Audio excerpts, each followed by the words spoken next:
Hello and welcome to an Assetto Corsa Competizione video, the first one to feature on the channel because I haven't actually played this game before. It's now just come to version 1.2, just came out a couple of days ago, and I thought it'd be a good time to basically fire it up and see what ACC is all about. I've only driven a very small handful of laps just to double check key bindings, graphic settings, wheel settings and the TrackIR are all working perfectly fine, but haven't actually really turned any proper laps in anger as of yet. So we're going to do that here at Spa-Francorchamps, driving the new Aston Martin V8 Vantage GT3 car, and yeah, basically give you guys my first and initial impressions.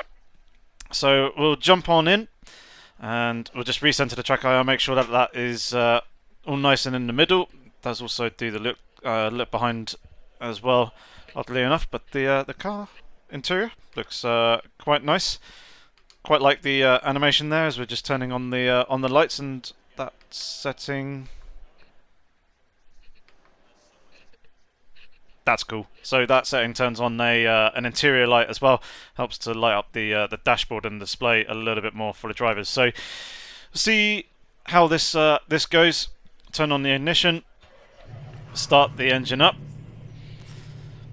Sounds nice and meaty. Sounds like a proper V8. And this is the first time actually launching with the manual clutch. But man, that does sound good. It was just on the idle that I was quite liking, and yeah, restored it straight away. Good start. Right. Low tire pressure. Stay away from curbs. There we go. So we're rolling. We're underway. And we'll see what this is all about. Get you guys an initial first impressions. As I said, I've only driven a handful of laps. I've had ACC for a while, bought it quite a while back earlier on in its development. Just haven't ever installed it or fired it up until now. So this is my first time playing it. So it looks very nice. Got the time of day set to, I believe, 5 AM with 4 times time acceleration, so we should see some slight time of day changes. Spa looking very good as well, nicely detailed and nicely detailedly modelled. Let's take it relatively easy here coming out the pit lane because, as the engineer said, tyre pressures are relatively cold, or relatively low, shall I say, and the tyres are pretty cold, as I can see from the HUD indicator that's down there in the bottom right. Brakes also look to be pretty cold as well, so take it nice and easy here in through the chicane. Just flow the car on through. Senses already a little bit of a lack of grip on these cooler tyres, so I imagine it'll probably take a lap or two to bring them up to temperature before we can really start to push them a little bit harder. Is using a little bit too much throttle there coming out the exit. Do a little bit of tyre weaving here just to try and bring everything up to temperature. Use the brakes a little bit more as well. Generate some heat in there. It's good to see that the game works with TrackIR. Something that I find is quite a struggle to drive without. So glad that I can utilise it here. I have to say the sounds of the car very good. Engine's nice and powerful. Quite a raw producing sound, nice little pop on the upshifts as well. You can hear the curbs, you can hear the suspension and the chassis rattling around over the surface of the bumps on the circuit, and also when taking curbs as well. Just a slight lift there through Blanchimont. Braking a little bit too early there for the bus stop chicane. So coming out of that first proper lap in anger, see what we can do as a provisional lap time.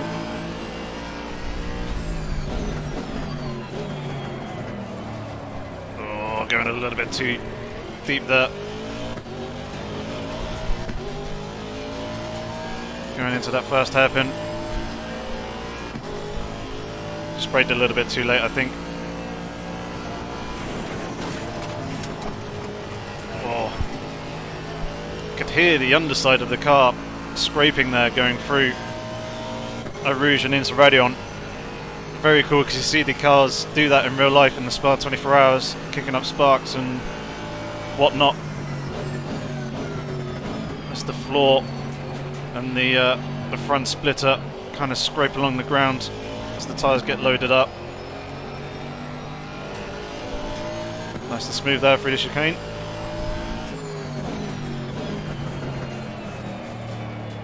Oh, I can feel the understeer through the force feedback. And then a little bit of oversteer on the exit there as well.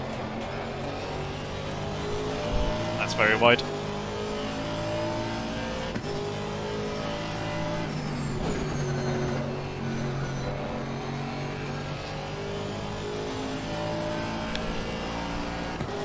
So initial impressions so far, things are feeling pretty positive. You can certainly feel the understeer in the car when you're pushing it a little bit too hard going into the corners.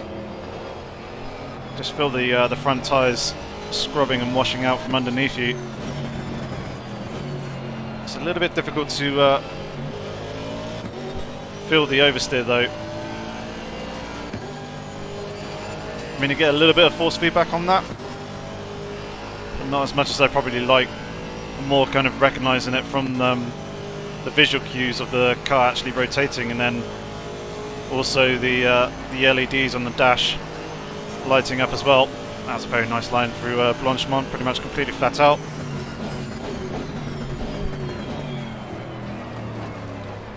Didn't quite get the braking right there for the bus stop. But yeah, those LEDs are very, very useful. Obviously, they flash up to indicate when the wheels are slipping, like just that.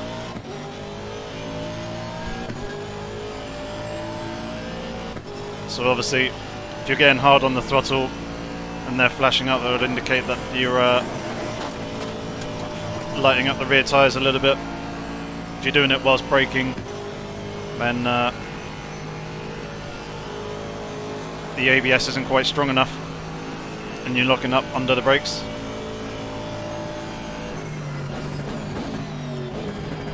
And then obviously in the corners it will indicate oversteer and understeer. That's very nicely demonstrated.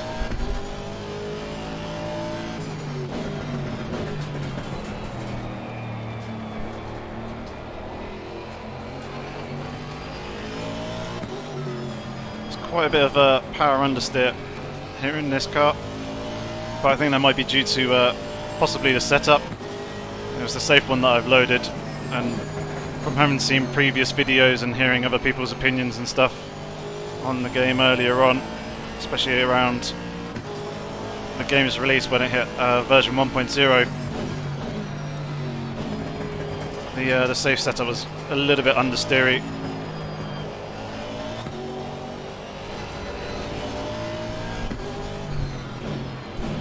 So I'll have to give the aggressive setup a go at some point, but probably not here in this video. It's going to be out wide. Another lap invalidated. The tyre temperature's now certainly coming into their window, it seems, judging by the grip that the car is providing, but also by that HUD display down in the bottom right.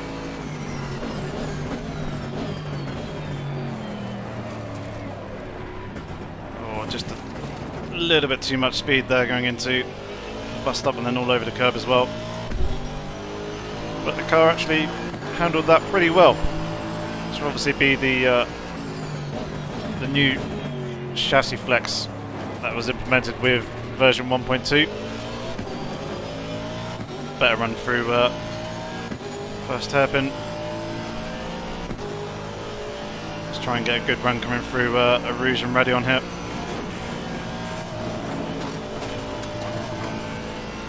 light, breathe on the throttle, caught the curb on the inside of Radion though, which isn't ideal, pushed me out a little bit wider than I wanted to be.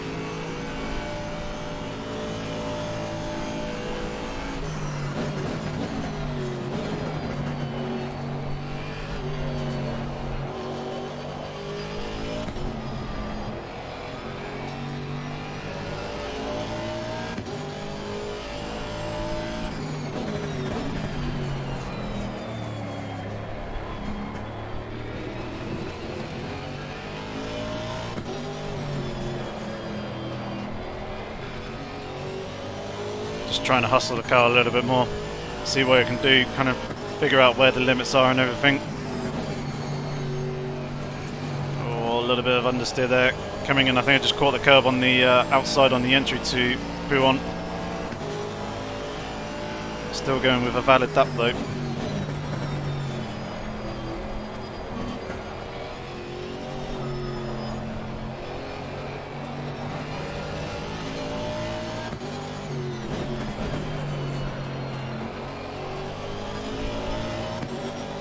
There's that oversteer again.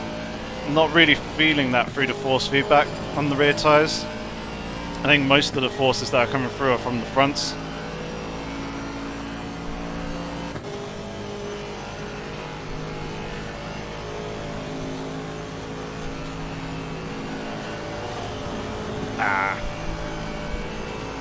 Didn't get the line right through Blanchimont. I don't think I've actually set a valid lap as of yet. Much better run that time though through the bus stop chicane.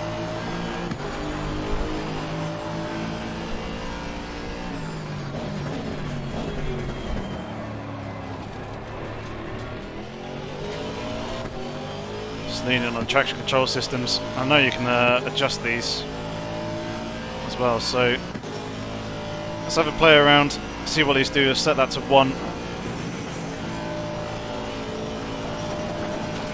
I'm not entirely sure. Oh, you can set it to 0 as well. Not entirely sure which way round it works, because it does vary sometimes from sim to sim and also from car to car. As I know in iRacing, in some cars higher numbers are stronger traction control settings. Well, that's definitely turned it off. Getting way too eager on the throttle there, so bump that back up a little bit. So 0 is definitely off. I wonder if 2 is a lower setting. Let's plant the throttle here. I think it is. Although, as I mentioned, there's quite a bit of on-power understeer. Experience that there going through the Bruxelles hairpin.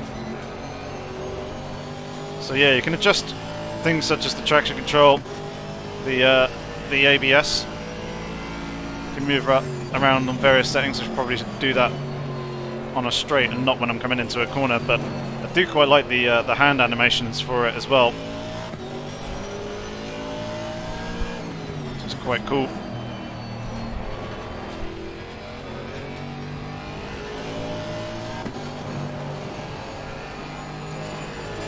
Yeah, as I mentioned, the sound's very, very good indeed. Really quite liking and enjoying these. I'm actually quite liking and enjoying the overall experience, to be fair. The only thing that I'm kind of a little bit disappointed on, and it's only the one thing that I can think of at the moment, is the lack of force feedback for the rear tyres and the oversteer.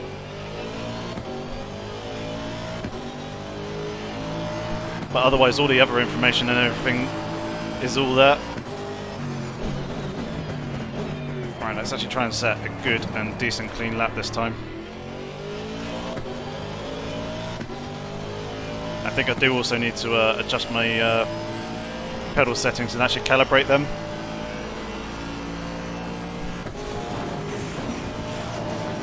As seeing the throttle and brake traces in a couple of the corners, they just seem to be a little bit higher than what I was expecting. It could just be the way the car drives.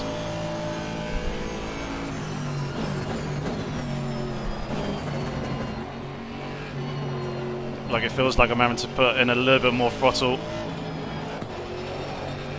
than I'd like to kind of get the car moving and coming off the corner whilst also keeping it balanced. But that could be my pedal settings.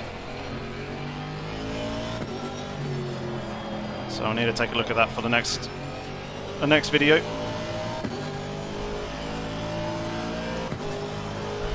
But otherwise, I'm impressed so far.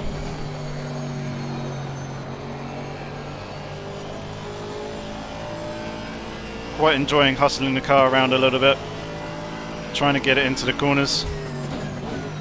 Obviously, setup isn't ideal. It haven't actually changed anything, as you saw. It's literally just loading up the safe setup and then going from there. And I'm sure with some tweaks, we could dial out some of this understeer. Make the car a little bit more lively, dance around a little bit more.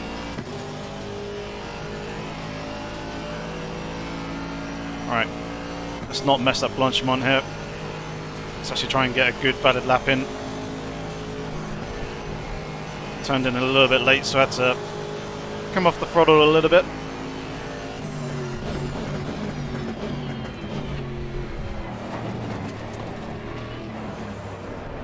Oh. Dabbed the brakes slightly there as I was turning in for the final part of the bus stop chicane, which unsettled the car. So a 221. Let's see if we can beat that with one last attempt.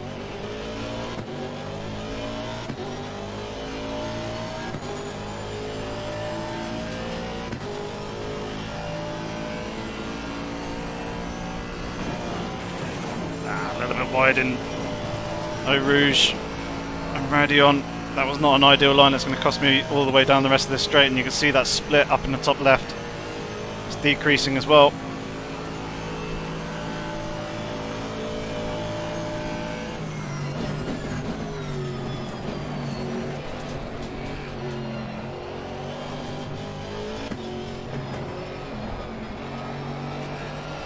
Making the car dance a little bit more there through the chicane. Pretty good fun. It's quite nicely manageable as well, which is good, even when you do step over the limit of grip.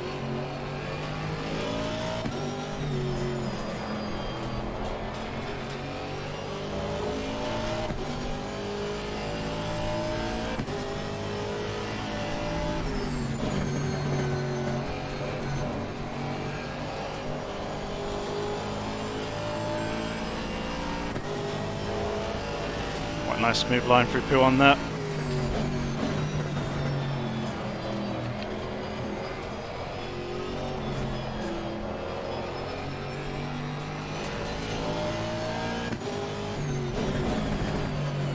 Oh, braking a little bit deep into Stavolo.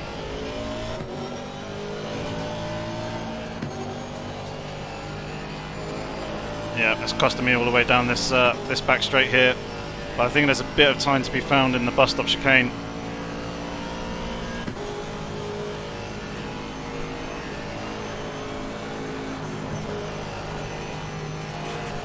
Just the tiniest breeze on the throttle through Blanchimont.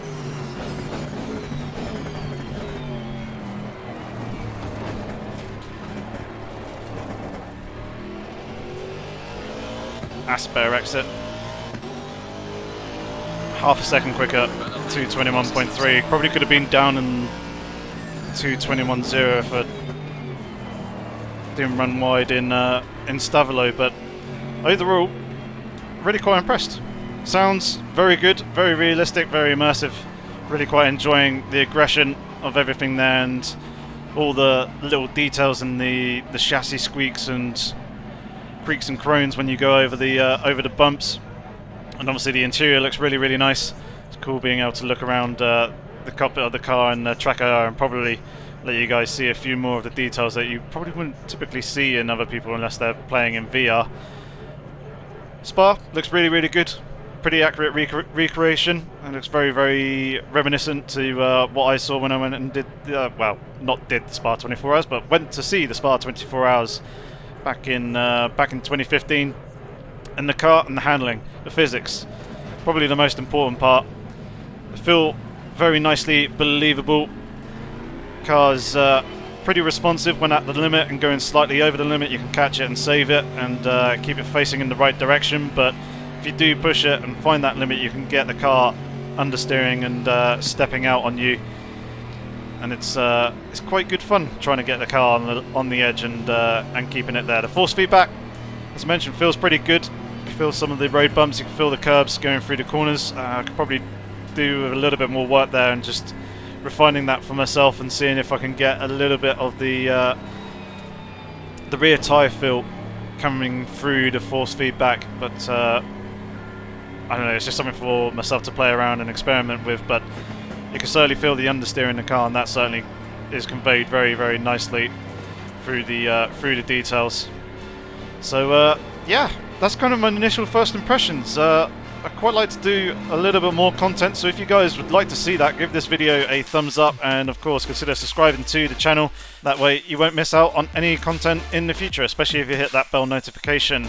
But otherwise, until the next video, thank you very much for watching. Hopefully I shall catch you very, very soon. But until the next time, have fun, stay safe, and take care.